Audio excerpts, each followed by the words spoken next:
How about I show you my new favorite open-style earbuds? Well, meet the OpenRock X from OneOdio.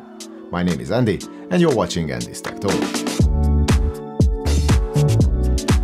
Hi everyone, and thanks for tuning in. My intro may have sounded overly enthusiastic, but the fact is that the OpenRock X is truly an outstanding piece of tech, mainly due to its clever design. And I'm not talking about that big block of aluminium they call a carry case, but instead the rotating and tilting joint on the earbuds, which makes the fit highly tunable and adjustable. So we got this dual axis joint connecting the speaker units to the ear hooks, which can rotate in and out, and you can also tilt it up and down, giving you the option to dial in the fit on your ears perfectly. The hinge is quite solidly built and it doesn't seem to get loose during use, so the earbuds will stay exactly where you want them to be. It simply is brilliant. I've tested many open-style designs with either flimsy and comfortable or tight and uncomfortable ear hooks, but with the OpenRock X, you can easily find that sweet spot for yourself. I had no issues with the long-term comfort or the fit of the earbuds, regardless of whether I was running, cycling, working out in the gym,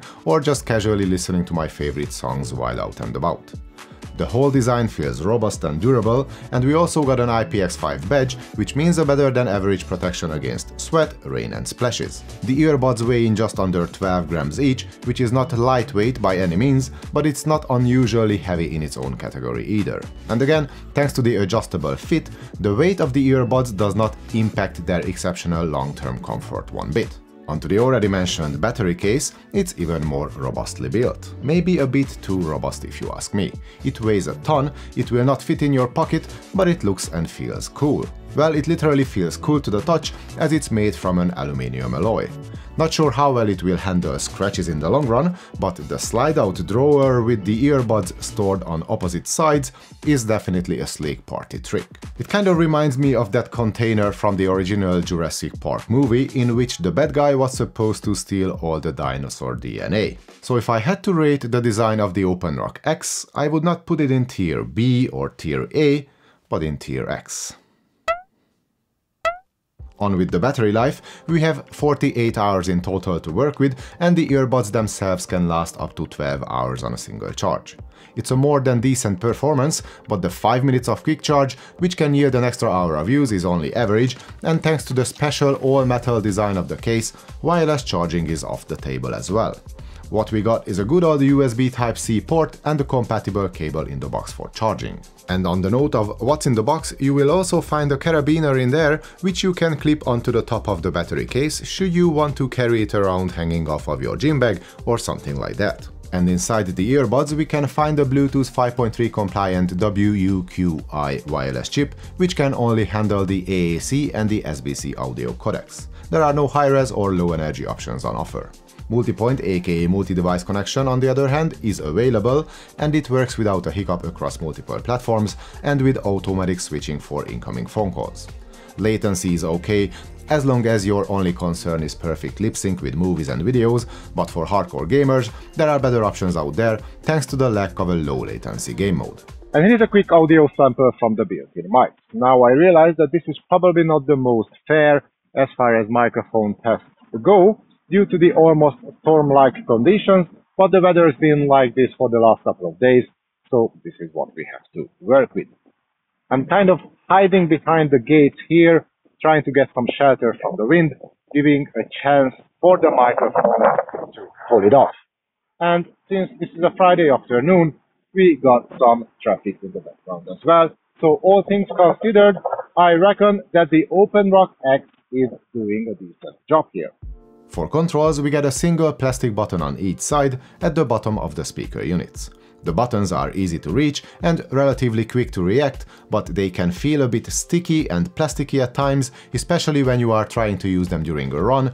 The feedback is not always tactile enough for me. But unlike touch controls, they work more reliably in all sorts of conditions, so that's a big plus. And having all the media controls available at all times is also good news. We got play, pause, volume and track controls spread across the single, double, triple and long press options. But out of all that, only the long press action can be customized in the OpenRock smartphone app.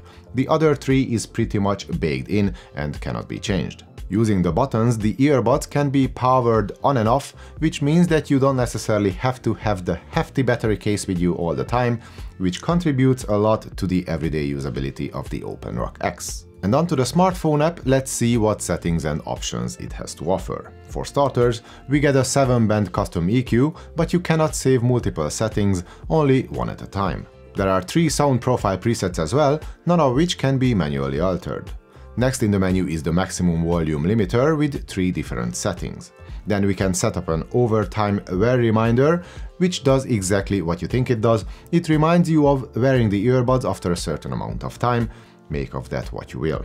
Next are the custom controls, and then there is the spatial audio switch, which in my opinion does nothing, or if it does, I cannot really tell the difference. The sound balance slider is a different story, however, as it can change the volume balance between the left and right earbud in case you need such adjustment. The auto power off timer is something we have seen many times before, and so is Find My Buds, which can help you locate your earbuds by pinging them.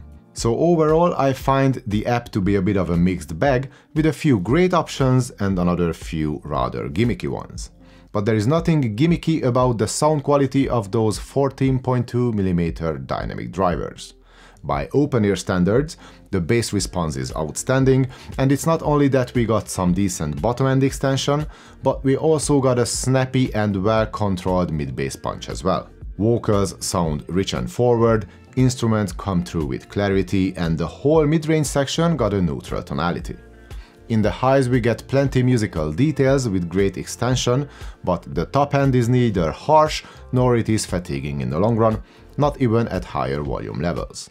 And speaking of which, volume can get high enough for the earbuds to deliver a good sonic experience even in noisy environments, but the maximum output might be a few notches below of what we can get from some other earbuds in the category. As far as imaging and separation go, however, the OpenRock X is one of the best in its class with a wide and airy soundscape. Using these OneOdio buds, I very well enjoyed listening to a wide range of musical genres, from jazz to deep house, in all sorts of environments, from busy roads to quiet rooms. Their sound is nuanced enough for more critical or chilled sessions, voice intelligibility is first class with podcasts and videos, and it's also punchy and dynamic enough to fuel your workouts. One caveat though, please forget about those EQ presets in the app, as they all sound a bit over the top and not quite pleasant at all.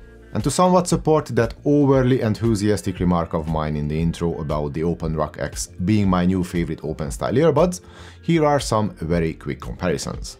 Most of its competitors can match the OpenRock X in terms of features, aka multi-point, available codecs, the smartphone app or battery life, but I found that the OneOdio open ears can do better than most where it really matters to me, and that's comfort, sound quality and overall usability. Their €160 or $170 price tag is pretty much in the same range as what you have to pay for most premium open ears out there, so let's see a few of those.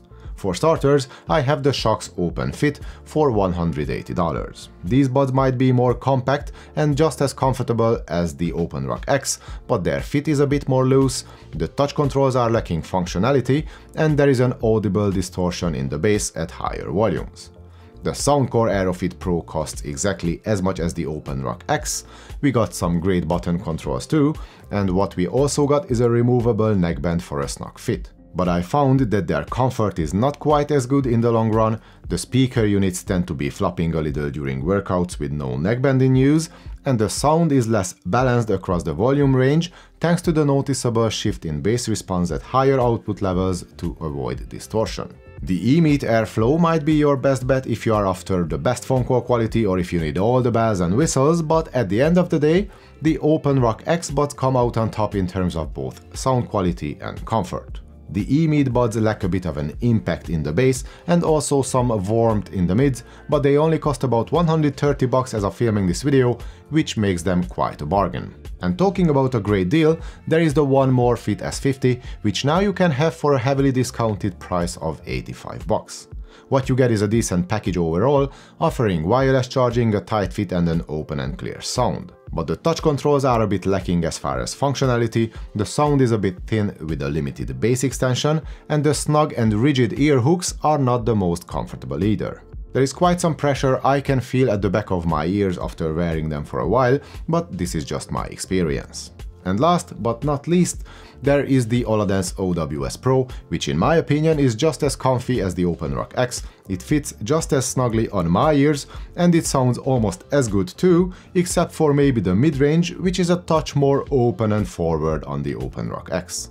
But HoloDance went a bit ballistic with their pricing, and $230 is a lot more money than what you have to cough up for the OpenRock X, no matter how much I personally love the overall design of the OWS Pro. So to wrap things up, I believe that OneOdio is spot on with the OpenRock X as far as value per dollar is concerned. The one-of-a-kind adjustable fit alone would make them highly recommended, but these open ears are not just a one-trick pony, as they can offer a well-rounded set of features, including multi-point button controls, quick charging, and a smartphone app. And again, there is the balanced yet punchy sound, and I believe I've already mentioned the top-of-the-class comfort. And that was my take on the OneOdio OpenRock X. If you liked the video, then please give it a thumbs up and subscribe to the channel. If you have anything to add or ask, then please feel free to leave a comment. Thanks for watching everyone, hope to see you all in the next one.